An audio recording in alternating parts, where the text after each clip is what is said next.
shall not die. So much we tender him. Justice, most sacred Duchess, against the abbess.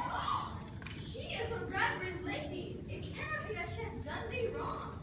May it please your grace, Antipholus, my husband, whom I made lord to me in all I had, and to were important letters. This ill lady, a most outrageous fit of madness mistook him, thus desperately he hurried through the streets, and him his bondman, all as mad as he. Once did I get him bound and sent him home, to give orders for the wrongs I bear, that here and there his fury had committed.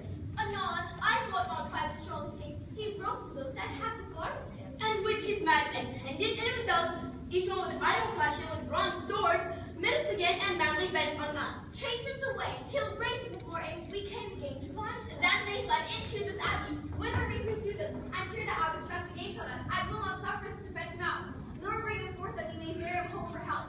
Therefore, most gracious Duchess, with thy command, let my husband be brought forth and borne hence for help.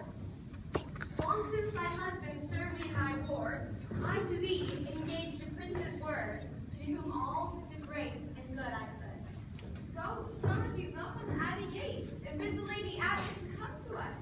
Oh, mistress, shift and save yourself, my master and his manner both broke loose, beaten the maid a row and pound the doctor, whose hair they've singed off with brands of fire, and ever as it blazed they throw her great pails upon a lunch to quench the hair. And sure, unless you send some present help between them, they will kill the conjurer. Peaceful, thy master and his man are here, and this is false thou dost report to us. Mistress, upon my life I tell you true, I have not breathed almost since I could see it. He cries for you and vows, and if he can take you, to scorch your face and disfigure you. Hark, I hear him, mistress, fly, be gone! Come, stand by me.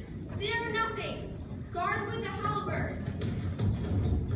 I read that my husband, mark now that he is born back invisible, even now it passed in the abbey, and now he is there cast out of human reason.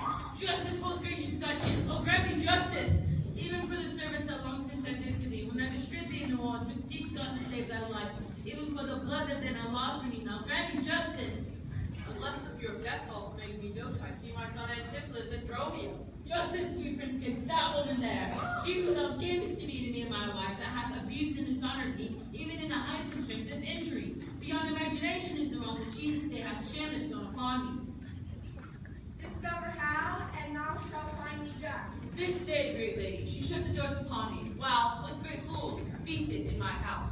What grievous fault? Say, woman, did thou so? No, my good lord, myself and my sister today did dine together, so befall my soul, for this is false, he burdens me withal. Ne'er may I look on day, nor sleep all night, but she tells your eye the simple truth. Oh, perjured woman! Dang, our both were sport! In this, the madman justly charges them. My liege, I'm advised in what I say. Neither disturbeth the effect of wine nor hitty back, both the raging either. Albeit my wrongs might make one wiser mad. This woman here locked me out of my doors by day. That goes with there, where I cannot pass through her, could witness it. Who with thee then, who then parted with me to fetch a chain, promising to bring him to the tiger, where Balthazar and I did dine together. Our deserts done and he not coming thither, I went to seek him. In the street I met him, and in his presence was that gentlewoman. There this perjured wolf, and swam down that I stand to receive the chain, which, God he knows, I saw not. For the which he did arrest me with an officer. I did obey and sent my peasant home for certain ducats. He was not returned, and I in haste persuaded the goldsmith to come with person to me with my house. By the way we met my wife, her sister, and a rabble more about Confederates. Along with them are one pinch of vile, mean faced looking villainess, a fair juggler and a fortune teller, who, gazing my eyes, feeling my pulse, and with no face as brought facing me, cries out I was possessed. Then, all together, they fell upon me, bound me, tore me thence, and in the dark and dagger's fault at home, bound me and my man together. Till, not with my teeth my bonds in sunder, I immediately gained freedom, and immediately made hither to your grace. To you I beseech justice for these deep shames and great indignities. My lord, truth, thus far I witnessed with him. He died not at home, but was locked out. But had he sent a chain of thee, or no? He had, my lord, and when he ran in here, his people saw the chain about his neck. I for one saw him in the street and spoke to him about the chain, the which he had around his neck, and seemed most proud to keep. Madame Fouchette did soon tell me about this meeting, and that he did indeed seem so beside himself that he knew her not. Besides, all this swarm these years of mine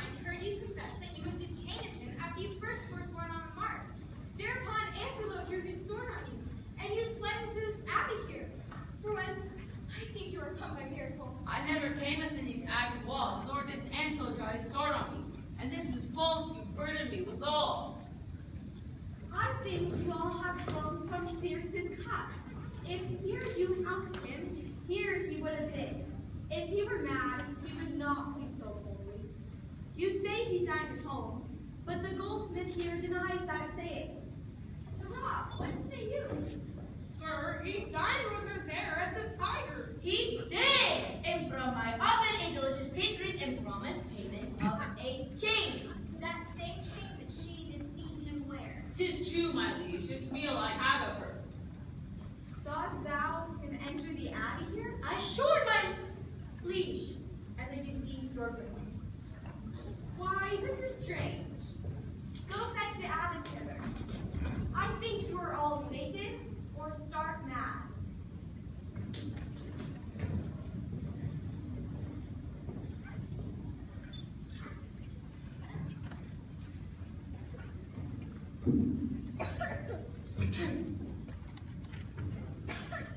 Most mighty Duchess, may I speak word? Happily, I see a friend who will save my life and pay the sum that may deliver me. Speak freely, Syracuse, what thou wilt.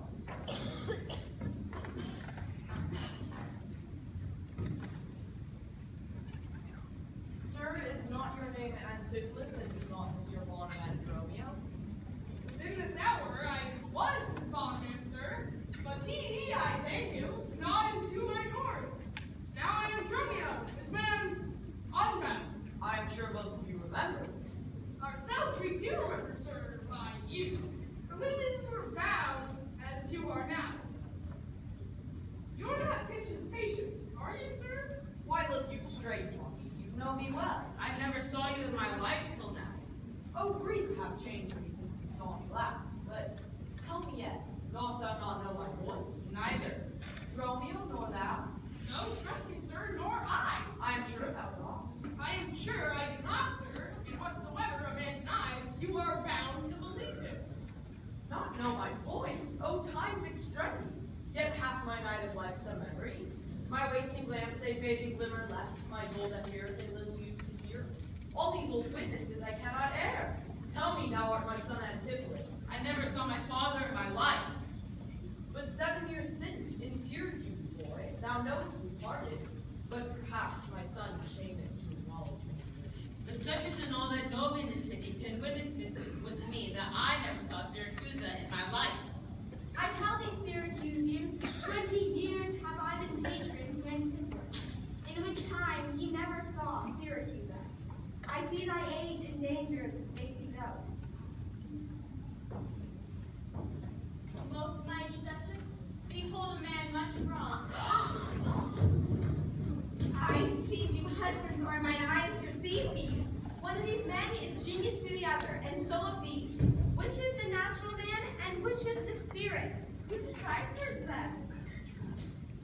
I, sir, Dromio. Command him away. I, sir, am Dromio. Pray, let me stay. Father, Asian, art thou not? Ghost. Oh, my old master, who hath bound me? Whoever bound him, I will loose his bonds, and gain a husband by his liberty. Speak, old Aegean, if thou beest the man that had some wife which called Amelia, that bore thee at burden of 2 fair sons. Oh, if thou beest the same Aegean, then speak, and speak unto the same Amelia.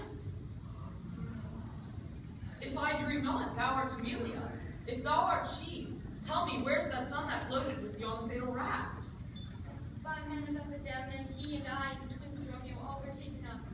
But by my rude fishermen of Corinth, by force took Dromio and my son from them, and me they left with those above the dam. What then became of them, I cannot tell.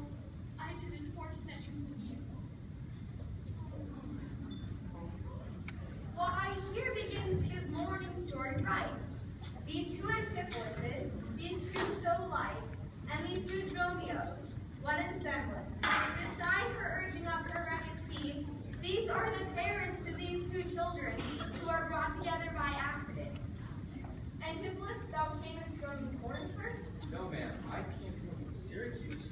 Stand apart, I know not which is which. I came from Corinth, my most gracious lord. And I too. Brought you by that most famous warrior, your most renowned uncle, Duke Menaphon. which of you two did dine with me today? I, gentle mistress. And are not you my husband? No, I say nay to that. And so do I, and you should call me so. This fair gentlewoman, her sister here, did call me brother. And are you not my brother? I say nay to that too. I think I am glad to lose a brother. So I told you then, I know that I shall have leisure to make good. If this not be a dream, I see it here. That is the chance, sir, which you had. And may it be, sir, I deny not. And that is the chain through which you arrested me. I think it is, sir.